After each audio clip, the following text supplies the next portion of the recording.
Admiral Torres stood on the bridge of the UES Retribution, humanity's largest warship, watching the final preparations for Operation Prometheus. Around him, the combined human fleet stretched across several light years. Over 10,000 ships representing every remaining military vessel in human space. It was the largest fleet humanity had ever assembled, and it would either end the war or destroy civilization itself. "Admiral, all task forces report ready," his communications officer announced. "Phase 1 can begin on your command." Torres looked at the tactical display. The collective had retreated to their core worlds, 17 heavily fortified systems that contained the heart of their hive mind. Intelligence suggested that billions of Zephyrians were concentrated in these systems, along with their primary command nodes and breeding facilities. Dr. Warren, final analysis? Dr. Warren, now serving as the fleet's xenobiological warfare specialist, reviewed her data one last time. "Sir, our bioweapons are ready for deployment. The quantum resonance virus will propagate through their hive mind network within minutes of initial exposure. The cascade should reach every collective node in the galaxy." Torres nodded grimly. After months of limited tactical victories, humanity had developed a weapon that could end the war in hours. The virus would attack the fundamental biological structures that allowed the collective's hive mind to function. Without their shared consciousness, individual Zephyrians would die within minutes. Estimated casualty count? Conservative estimate, 40 billion Zephyrians across 200 systems. But sir, this includes their entire reproductive population. If successful, the collective as a species will cease to exist. The bridge fell silent. Even after everything the collective had done, the prospect of complete species extinction was sobering. Torres thought about the billions of humans who had died, the children who had been specifically targeted, the colonies that had been turned into charnel houses. Then he thought about the trillions of beings across the galaxy who would live because the collective could never threaten them again. "All ships, this is Admiral Torres. Operation Prometheus is now active. Remember what we're fighting for. Remember what they did to our people. Today we end this war." The first phase began with humanity's stealth ships infiltrating the outer defenses of the collective's core systems. Captain Rebecca Nash, commanding the UES Shadow, led a squadron of modified vessels deep into Zephyrian space. Her ships carried the bioweapon packages that would start the cascade. "Contact," her sensor operator whispered. "Collective defensive fleet. Approximately 2 million vessels distributed across the system perimeter." Nash studied the enemy formation. Even facing extinction, the collective had assembled the largest fleet in galactic history. But their numbers wouldn't matter today. Humanity wasn't planning to fight them ship to ship. Deploy the packages. Full stealth protocols. The bioweapon canisters launched silently from Nash's ships, each one no larger than a torpedo, but containing enough viral agents to contaminate an entire star system. The canisters used gravitational slingshots to reach the collective's core worlds, where they would release their contents into the alien atmosphere. Packages away. Estimated time to target 47 minutes. Nash watched as her sensors tracked the weapon's progress. In less than an hour, the war would effectively be over. But the collective wasn't planning to go quietly. Alarms suddenly echoed throughout her ship. "Multiple contacts. Collective forces are converging on our position." The stealth attack had been detected. Thousands of Zephyrian ships were moving to intercept Nash's squadron. But the bioweapons were already on course. All humanity had to do was survive long enough for them to reach their targets. "All ships, prepare for combat. Our job is to buy time for the weapons to reach their targets. Whatever happens to us, the mission continues." Meanwhile, the main human fleet engaged the collective's defensive forces across multiple systems. Captain Jake Morrison, now commanding a task force of hunter-killer ships, led the assault on the system designated Target Alpha. Enemy fleet strength approximately 800,000 vessels, his tactical officer reported. "They're using a new formation we haven't seen before." Morrison studied the enemy deployment. The collective ships were arranged in concentric spheres around their core worlds, with multiple layers of defense extending out for millions of kilometers. It was the most sophisticated defensive arrangement they'd ever created. "It doesn't matter," Morrison said. "We're not here to break their defenses. We're here to keep them busy." His ships launched a coordinated assault on the outer defensive line. The new human weapons, quantum torpedoes, matter converters, reality distortion fields, tore through the Zephyrian formations. But for every enemy ship destroyed, 10 more took its place. Sir, enemy reinforcements are arriving from adjacent systems.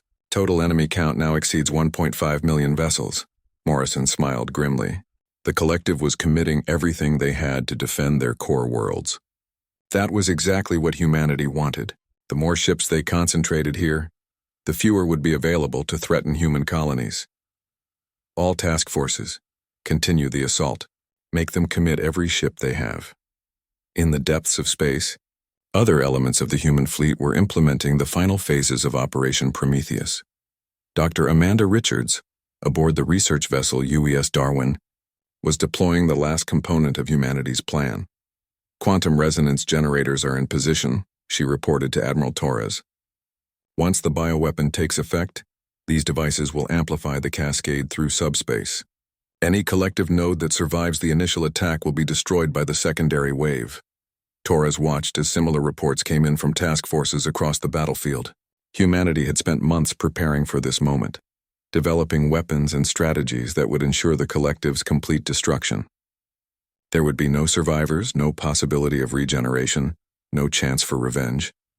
Admiral, first contact confirmed, Dr. Warren announced. The bioweapon has reached target Alpha's atmosphere. Viral propagation beginning. On the tactical display, something unprecedented began to happen.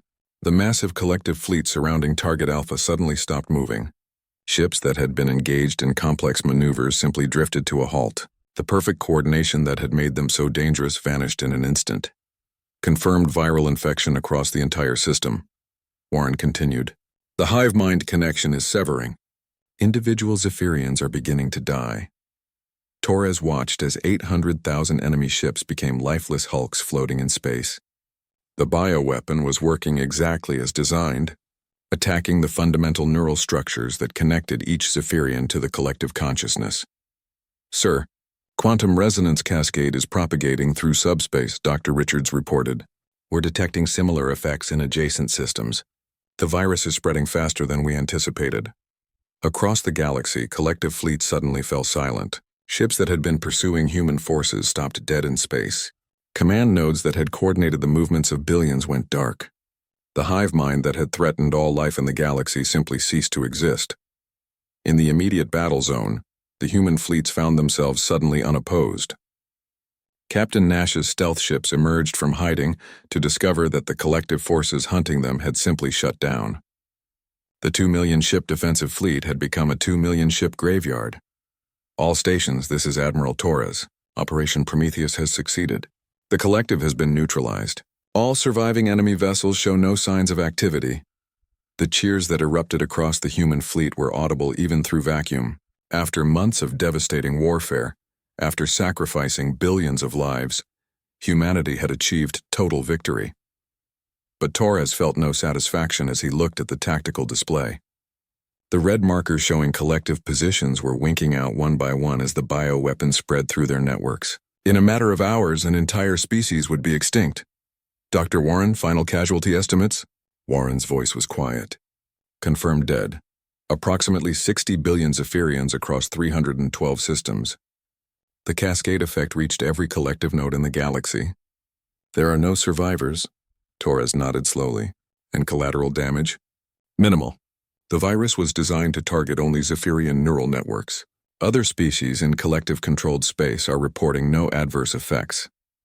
Over the following weeks, human rescue fleets spread across former collective territory. They found billions of survivors from dozens of species, beings who had been enslaved or held in processing centers awaiting conversion. The liberation effort was massive, involving not just military vessels but civilian ships converted for humanitarian purposes. Captain Sarah Chen, posthumously promoted to admiral, had become a symbol of human sacrifice and determination. Her sister Maria Chen now commanded one of the rescue fleets. Admiral Torres, this is Admiral Chen. We've completed the evacuation of the Altair system. 300 million beings rescued from collective processing facilities. Most will make full recoveries. Torres smiled for the first time in months. Excellent work, Admiral. Any signs of remaining collective activity? Negative, sir. The bioweapon was completely effective. The Great Hall of Nexus Prime sparkled like a jewel in space. Crystal walls rose hundreds of feet into the air, catching and reflecting the light from 3 different suns. Representatives from dozens of alien civilizations sat in perfect rows, their various forms creating a rainbow of colors and shapes that would have amazed any human who saw it. Ambassador Keelan Torres stood at the center of it all, feeling very small and very alone. She was the only human in a room full of beings who had been traveling between stars for thousands of years. Her simple blue uniform looked plain next to the flowing robes of the Altarians, or the gleaming metal armor of the Zenthari. The holographic display behind her showed a terrifying sight. Dark shapes moved through space, consuming everything in their path. Stars went dark. Planets disappeared. Entire solar systems vanished as if they had never existed. "These are the Devourers," Torres said, her voice echoing in the vast chamber. "Our deep space telescopes detected them 6 months ago at the edge of our galaxy. They move from system to system, taking everything. Nothing stops them." A low murmur ran through the assembled aliens. The Altarians, tall beings made of living crystal, clinked softly as they shifted in their seats. The Zenthari, reptilian warriors covered in natural armor, hissed quietly among themselves. Even the peaceful Nexians, who looked like floating jellyfish made of light, pulsed with nervous energy. Council leader HFY rose from his throne-like chair. He was a Vex, one of the oldest and most respected races in the galaxy. His body was perfectly geometric, like a living sculpture made of silver and blue metal. When he spoke, his voice had the sound of wind chimes. "Ambassador Torres," he said, "we appreciate humanity's concern. But surely you do not presume to understand threats that civilizations far older than yours have faced." Torres felt her cheeks burn, but she kept her voice steady. "With respect, Council Leader, humanity has spent most of its history fighting. We know war. We know how enemies think and adapt. These Devourers are different from anything you have faced before." She touched a control on her wrist device. The holographic display changed, showing the wreckage of several small outposts that had tried to fight the Devourers. "They learn," Torres continued. "Every energy weapon you use against them, they adapt to. Every shield frequency you try, they copy and counter. Your plasma cannons and particle beams will work for maybe one battle, then become useless." Admiral Thexer of the Zenthari stood up, his scales rattling with amusement. He was massive, even for his species, with scars from 100 battles marking his hide. "Little human," he said. "The Zenthari have conquered 17 star systems. Our weapons have never failed us." "Because you fought enemies that use the same technology you do," Torres replied. "The Devourers are machines. They think differently. They adapt faster than you can change tactics." The Altarian representative, a being of pure crystal named Shinth, spoke in a voice like breaking glass. "And what does humanity propose? Your species has barely left its own solar system. You have been in space for less than a century." Torres took a deep breath. This was the moment she had dreaded. "We propose using kinetic weapons, railguns that fire solid metal projectiles, nuclear weapons, chemical explosives, technologies that are simple and hard to adapt to." The silence that followed was deafening. Then the laughter began. It started with a few quiet chuckles from the Zenthari. The Altarians made a sound like ice cracking. Even the normally polite Nexians flickered with what Torres had learned was their version of amusement. Soon the entire chamber echoed with the sounds of dozens of species expressing their ridicule. "Kinetic weapons?" Thexer's voice boomed over the noise. "We abandoned such primitive tools 10,000 years ago." "Nuclear bombs?" Shinth's crystal form pulsed with bright light. "How wonderfully barbaric." HFY raised one geometric hand and the laughter slowly died. "Ambassador Torres, your concern is noted. But the Galactic Council does not wage war with stone clubs and fire. We have evolved beyond such crude methods." Torres felt something cold settle in her stomach. She had known this would be difficult, but she had not expected such complete dismissal. "Council Leader, I am begging you to listen. These creatures will adapt to everything you throw at them. The only way to fight something that learns is to use weapons and tactics it cannot easily understand or copy." "Perhaps," said a new voice, "humanity should focus on its own development before presuming to teach its betters." The speaker was Quintal, representative of the Corvin Principality. His people looked almost human, except for their pale blue skin and completely black eyes. They were known throughout the galaxy for their pride and their belief that they were superior to all other species. Corvin Principality has defended its territory for 5,000 years without losing a single world. Quintal continued. We have never needed the advice of primitives. Torres looked around the chamber, seeing the same expression on every alien face. Some showed amusement, others showed pity, but all showed the same basic emotion: superiority.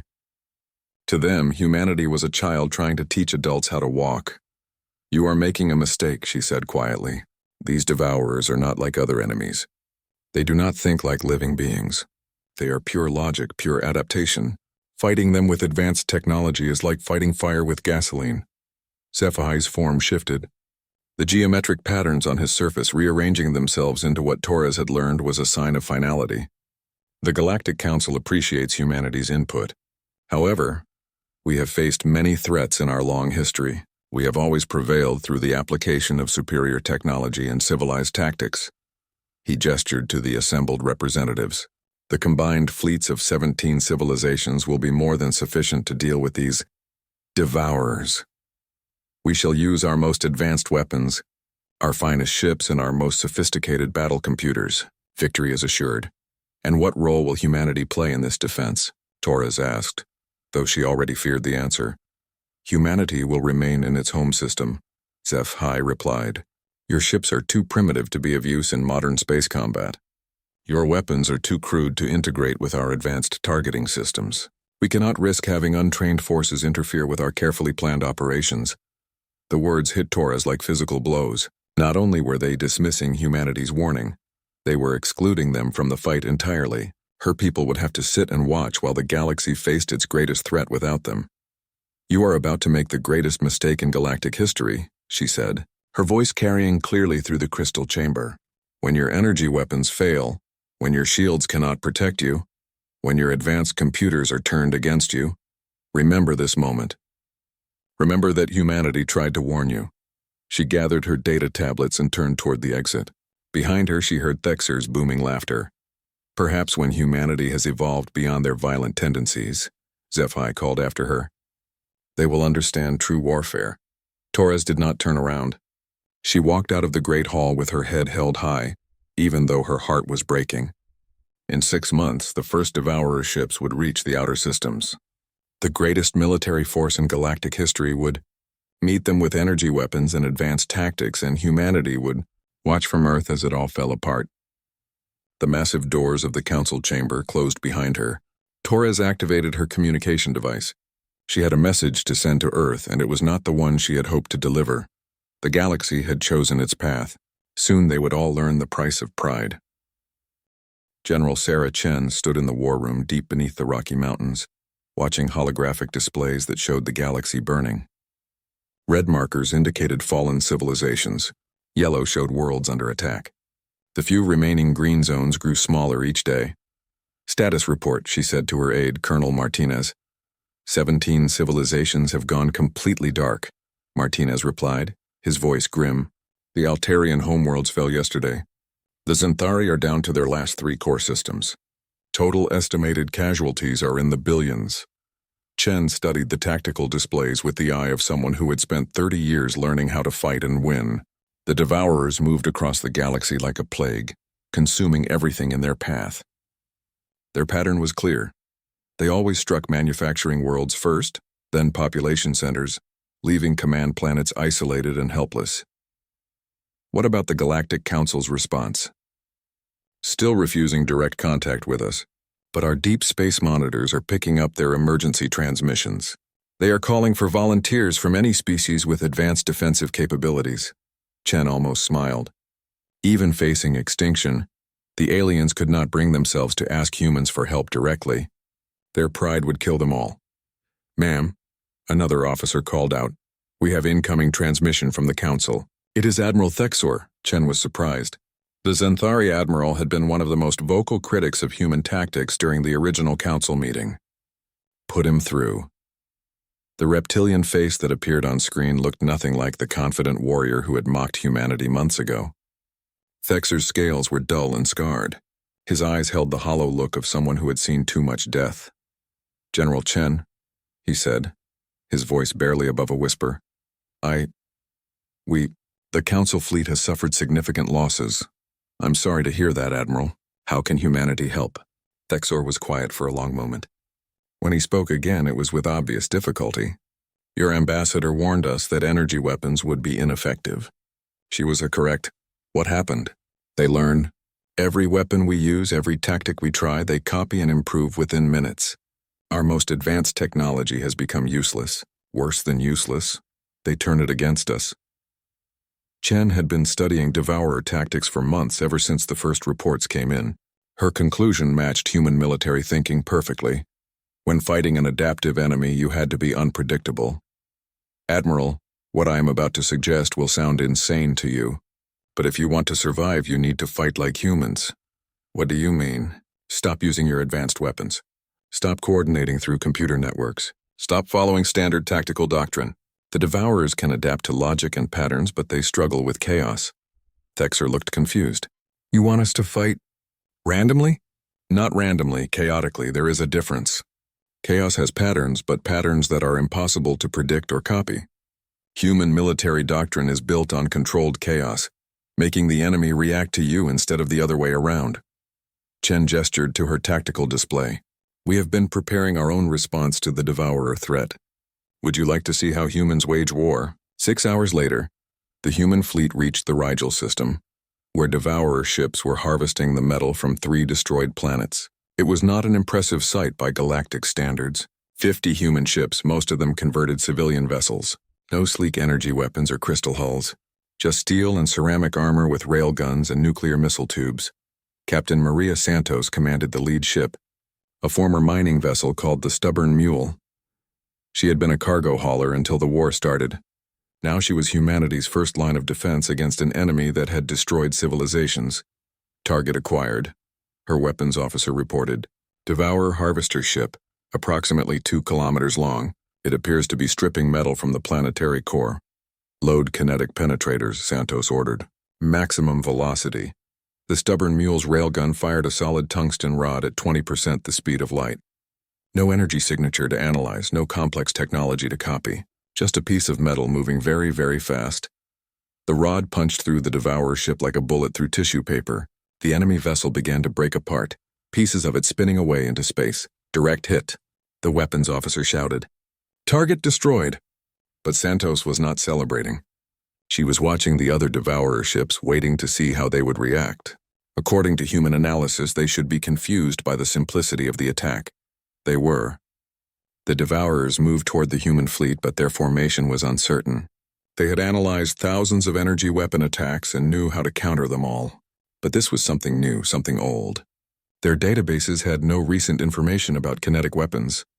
All ships engage at will, Santos transmitted. Remember, no patterns, no coordination. Every ship fights its own battle.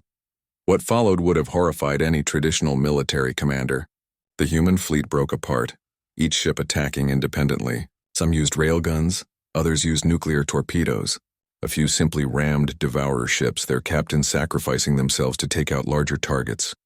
It was chaotic, wasteful, and completely effective. The devourers tried to adapt, but there was nothing consistent to adapt to. Every human ship fought differently. Some attacked head-on, others used hit-and-run tactics. When the devourers adjusted their defenses for railgun attacks, the humans switched to missiles. When they prepared for missiles, the humans used ramming attacks. Ma'am, the tactical officer called out. The devourers are withdrawing. Santos could barely believe it. The enemy that had crushed the greatest fleet in galactic history was retreating from 50 converted cargo ships. But victory came at a cost. 15 human ships had been destroyed, including several by ramming attacks. 200 brave men and women were dead, people who had volunteered to fight an enemy that no one else could stop. Send a message to Earth, Santos ordered. Tell them the chaos strategy works. But also tell them... She paused, looking at the wreckage floating around them. Tell them this is going to cost us everything. Back on Earth, General Chen received Santos's report with mixed emotions. The strategy worked, but at a terrible price. Humans were winning battles, but losing ships and crews at a rate they could not sustain. Worse, intelligence reports indicated that the devourers were already beginning to adapt to human tactics. They would not be caught off guard again. Chen opened a secure channel to the Galactic Council. It was time to share what humanity had learned, whether the aliens wanted to hear it or not. Council Leader HFY, she said when the geometric alien appeared on screen, "We need to talk." General Chen, "We have heard reports of human victories against the Devourers. The Council is interested in your methods. Interested enough to listen this time." There was a long pause. "What do you require?" "First, stop using energy weapons entirely. Switch to kinetic systems, railguns, mass drivers, even chemically propelled projectiles. Second, abandon your computer-coordinated tactics. Every ship needs to fight independently. You are asking us to abandon 10,000 years of military advancement. I am asking you to survive." The Devourers adapt to advancement. They cannot adapt to what they perceive as regression. Chen brought up a tactical display showing human battle footage. This is how chaos warfare works. No two ships do the same thing. No predictable patterns. The enemy cannot adapt to what it cannot understand. And the casualties? Chen's face was grim. High. Chaos warfare is effective, but it is not efficient. We will lose many ships and many good people, but we will win. HFY's geometric form shifted. Patterns rearranging themselves in what Chen had learned indicated deep thought. "The Council will consider your proposal." "Don't consider it too long," Chen warned. "The Devourers are learning. Every day we wait makes this harder." After the transmission ended, Chen stared at the galaxy map. Humanity had found a way to fight the Devourers, but it would require sacrifices that no one was prepared to make. The question was whether the galaxy's proud civilizations would swallow their pride long enough to learn from the species they had dismissed as primitive. Outside her window, she could see construction crews working on new ships. Not beautiful vessels like the aliens built, but ugly. Functional warships designed for one purpose: to fight an enemy that could not be fought with logic. The galaxy would learn to fight like humans, or it would die. There were no other options left. Admiral James Park stood on the bridge of the UHSF Defiance, watching the greatest battle of his life unfold around the Centauri Gate. The massive space station had been humanity's first foothold outside the Sol system, and now it was the last barrier between the Devourers and Earth itself. The enemy fleet was massive, over 3,000 ships that moved with the perfect coordination of a single mind. They had learned much since their first encounters with human forces. Their hulls now showed evidence of adaptation: thicker armor against kinetic weapons, electronic warfare systems to disrupt human communications, and new weapons designed specifically to counter human tactics. But the Allied fleet facing them was different from anything seen before in galactic history. Human ships flew alongside hastily converted alien vessels. Xanthari cruisers had their elegant energy weapons stripped out and replaced with crude railguns. Altarian crystal ships carried nuclear missiles instead of focused light beams. Even the proud Corvan Principality had swallowed their arrogance and mounted kinetic cannons on their sleek hulls. "Admiral," his communications officer called out, "we are receiving transmissions from all Allied ships. They are ready for your command." Park nodded grimly. The past months had been a nightmare of crashed training programs and cultural clashes. Teaching proud alien races to fight like humans had been like trying to teach philosophers to brawl in bars. But desperation was a powerful teacher. "Signal all ships," Park ordered. "Operation Broken Arrow is a go. Every captain fights their own battle. No coordination, no patterns. Make it up as you go along." The response was immediate chaos. Human ships accelerated directly toward the enemy, firing kinetic rounds and nuclear torpedoes. But now they were joined by alien vessels using the same tactics. A Xanthari captain named Kathavar had become particularly good at human-style warfare, using his ship's superior armor to ram Devourer vessels while firing railguns at point-blank range. The Altarian commander Shinth had been horrified when first ordered to use primitive weapons. But now she wielded nuclear missiles with deadly precision. Her crystal ship's ability to repair itself made her perfect for suicide runs that no human vessel could survive. "Enemy fleet responding," the tactical officer reported. "They are adapting to our kinetic weapons but having trouble with the variety of attack patterns." Park watched the battle unfold with the eye of a professional soldier. The Devourers were learning but not fast enough. Human chaos doctrine meant that no two ships fought the same way. making adaptation nearly impossible. A wing of modified Nexian fighters swept past the Defiance, their peaceful jellyfish-like forms now bristling with missile pods. They moved in seemingly random patterns, firing at targets of opportunity. When the Devourers tried to predict their movements, the Nexians simply changed tactics entirely. "Sir, Devourer heavy cruiser approaching our starboard side," the weapons officer announced. "Load AP rounds and target their engine section," Park commanded. "But use the old firing solution, the one from 3 battles ago. It was a gamble. Using outdated tactics should have been suicide against an adaptive enemy. But that was the beauty of fighting like humans. Sometimes the wrong choice was the right choice." The tungsten rounds punched through the Devourer ship's hull exactly where its new armor was weakest. The enemy had adapted their defenses for current human tactics, not old ones. The ship broke apart in a brilliant explosion, but victory was coming at a terrible cost. Park could see human and allied ships dying all around him. The converted mining ship Prosperity took a direct hit and exploded in a ball of nuclear fire. The Xanthari vessel Bloodclaw rammed a Devourer destroyer, destroying both ships in the collision. "Admiral," the communications officer called out, "Captain Martinez is requesting permission to implement the Madrid Protocol." Park's blood ran cold. The Madrid Protocol was humanity's last resort. A coordinated nuclear bombardment that would destroy everything in a target area, including the ships delivering it. "Negative," Park said firmly. "We are not there yet. Sir, with respect, Captain Martinez says his ship is lost anyway. He wants to take as many of them with him as possible." Park looked at the tactical display. Martinez's ship, the Buenos Aires, was surrounded by Devourer vessels. Her engines were gone, her weapons mostly offline. She was dead in space. "Permission granted," Park said quietly. "Tell Captain Martinez. Tell him humanity will remember. What happened next became legend throughout the galaxy. The Buenos Aires, her hull cracked and bleeding atmosphere, accelerated directly toward the center of the Devourer formation using emergency thrusters. Every nuclear weapon on board was set to detonate simultaneously. Captain Martinez's final transmission was heard across the entire fleet. "For Earth, for the galaxy, for everyone who said we were too primitive to matter." The explosion lit up space like a new star.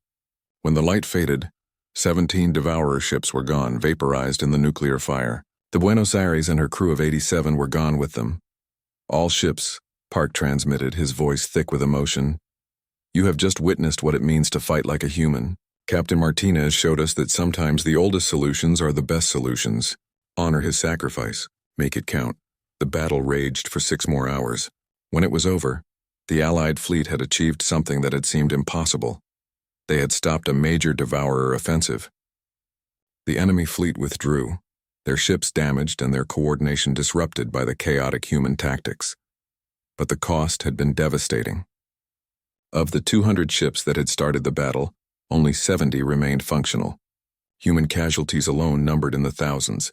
The alien losses were equally severe. Park stood on his damaged bridge, looking out at the wreckage floating around the Centauri Gate. Pieces of ships from a dozen different species drifted past his viewport, testament to the price of victory. "Sir," his aide approached carefully, "we are receiving a transmission from the Galactic Council. Council leader HFY wants to speak with you personally." Park was too tired to feel surprised. "Put him through." The geometric form of the Vex leader appeared on the main screen. For the first time since Park had known him, HFY looked diminished somehow, less certain. "Admiral Park," the alien leader said, "the Council has been monitoring your battle. We owe humanity an apology." "You owe humanity nothing," Park replied. "We fight because it is the right thing to do, not because we expect gratitude. Nevertheless, we were wrong. Your tactics, your weapons, your entire approach to warfare, we dismissed it as primitive. We see now that primitive does not mean ineffective." Park nodded slowly. "The Devourers are learning our methods. This victory will not be repeated easily. They will adapt." "Then what do you suggest?" "Total war," Park said without hesitation. "Every species, every ship, every weapon. We teach your people to fight like humans, and we hit the Devourers everywhere at once. If we give them time to adapt, we lose. The Council will need to vote." "The Council needs to act," Park interrupted. "While you debate, more worlds die. While you maintain your dignity, the galaxy burns. There was a long silence. Finally, HFY spoke. What do you need? Everything. Every ship you can spare, converted to kinetic weapons. Every crew retrained in chaos doctrine. And you need to accept that we are going to lose a lot of people. How many? Park looked out at the debris field again, thinking of Captain Martinez and the 87 souls who had died with him. All of them, if necessary. That is what it means to fight like a human. We do not count the cost until after we win. The transmission ended, leaving Park alone with his thoughts. Through his window, he could see construction crews already at work, salvaging what they could from the wreckage. New ships would be built, new crews trained. The war would go on, but something had changed today. The galaxy's proud civilizations had finally learned what humanity had always known. Sometimes survival required abandoning everything you thought you knew about fighting. Sometimes the only way to win was to be willing to lose everything. The Devourers were learning human tactics, but they were also learning something else, that humans, and those who fought like them, would never surrender, no matter what the cost. Park opened a communication channel to Earth. General Chen, this is Admiral Park. The Centauri gate holds. But we need to talk about the next phase. The enemy is adapting faster than we hoped. Understood, Admiral. Report to Earth for debriefing. And Admiral? Good work out there, Park almost smiled.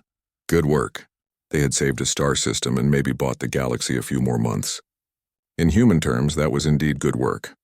Outside his window, the first of the new ships was already taking shape. Commander Elena Vasquez floated in the command center of the UHSF Prometheus, watching the galaxy's last hope prepare for what everyone knew would be the final battle. Around her, the largest fleet in galactic history spread out across space. 10,000 ships from 47 different species, all united by desperation and the hard-learned lessons of human warfare. The Devourers had been pushed back to the galactic core, where they had built their central processing nexus around a massive black hole. From there, their machine intelligence coordinated attacks across 1,000 light-years. Every tactical decision, every adaptation, every counter-strategy flowed from that one location. Status report, Vasquez called out to her mixed human-alien crew. All fleets report ready, replied Lieutenant Kethavar, the Xanthari officer who had become one of humanity's most skilled pupils in chaos warfare. The Altarian crystal ships are loaded with nuclear charges. The Nexian fighters are armed with kinetic penetrators. Even the Corvin Principality has their ramming ships in position. Vasquez nodded grimly. It had taken 3 years of desperate war to reach this point. 3 years of teaching proud aliens to fight dirty, to abandon their elegant tactics for brutal effectiveness. 3 years of watching entire species learn that survival sometimes required becoming something you never wanted to be. The cost had been staggering. Earth's population had dropped by 30% as volunteers left for the war, knowing they would never return. The beautiful crystal cities of Altair were dark ruins. The great libraries of Nexus Prime had been converted to weapons factories. The galaxy that survived this war would be very different from the one that had started it. Incoming transmission from the Council, the communications officer announced. Council leader. HFY appeared on the main screen, his geometric form showing the stress of 3 years of constant war. Behind him, Vasquez could see the other surviving council members. Admiral Thexer with his battle-scarred hide, Captain Santos who had lost an arm in the Rigel campaign, and dozens of others who had learned to fight like humans. Commander Vasquez, HFY said, the final vote has been taken. Operation Prometheus is approved by unanimous consent. Vasquez felt a chill run down her spine. Operation Prometheus was humanity's ultimate gift to the galaxy. The complete transfer of all human military knowledge, tactics, and strategic thinking to every surviving species. It also included something else, the human doctrine of acceptable losses. Council leader, you understand what this means. Once we share complete chaos doctrine, there is no going back. Your people will fight like humans forever. We understand, HFY replied. We also understand that fighting like humans is the only reason any of us are still alive. The geometric alien paused, his patterns shifting, and what Vasquez had learned was deep emotion. 3 years ago, we called humanity primitive. We dismissed your warnings and excluded you from our defense.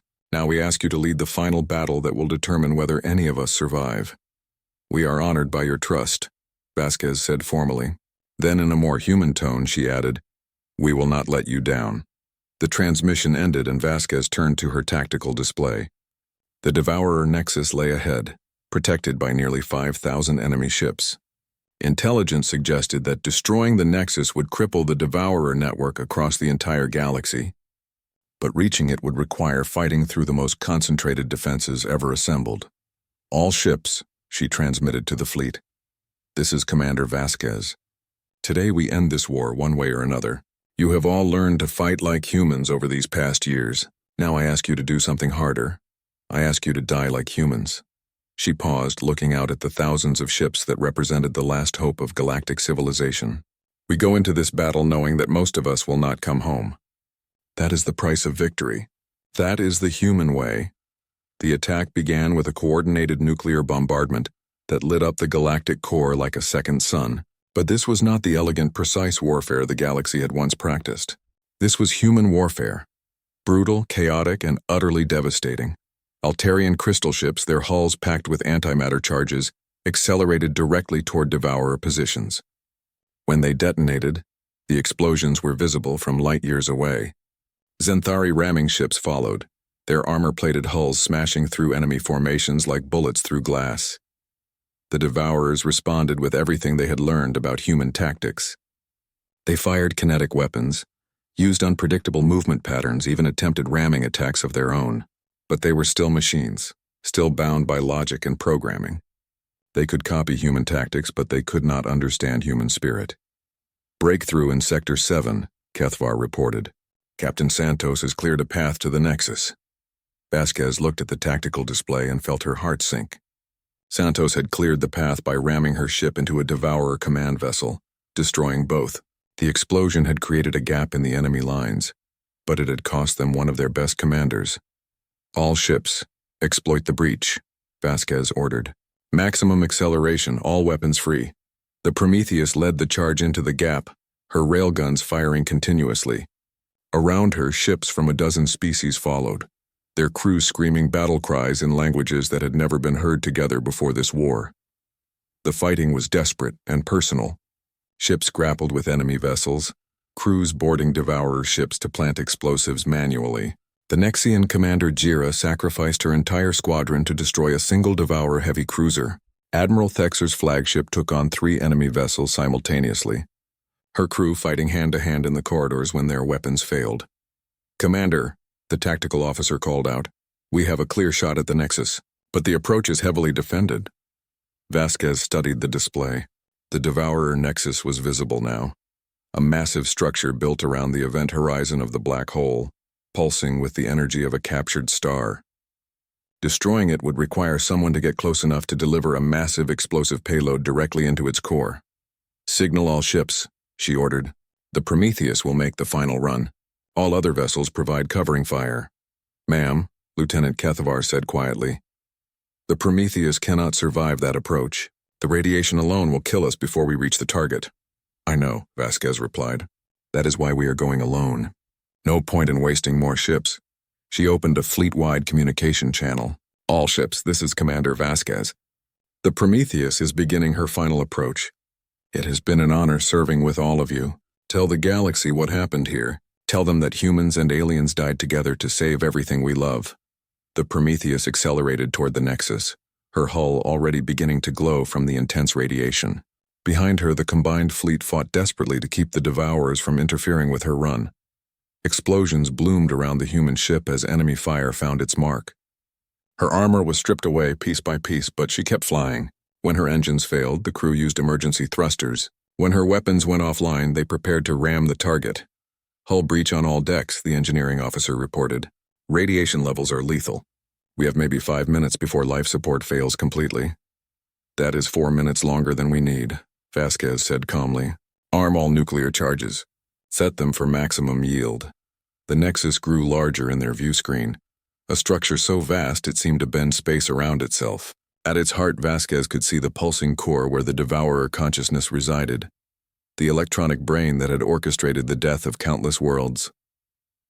"This is for Earth," she whispered. "This is for everyone who said we were too primitive to matter." The Prometheus struck the Nexus at nearly light speed, her hull packed with enough nuclear explosives to crack a moon. The explosion that followed was unlike anything ever seen in galactic history.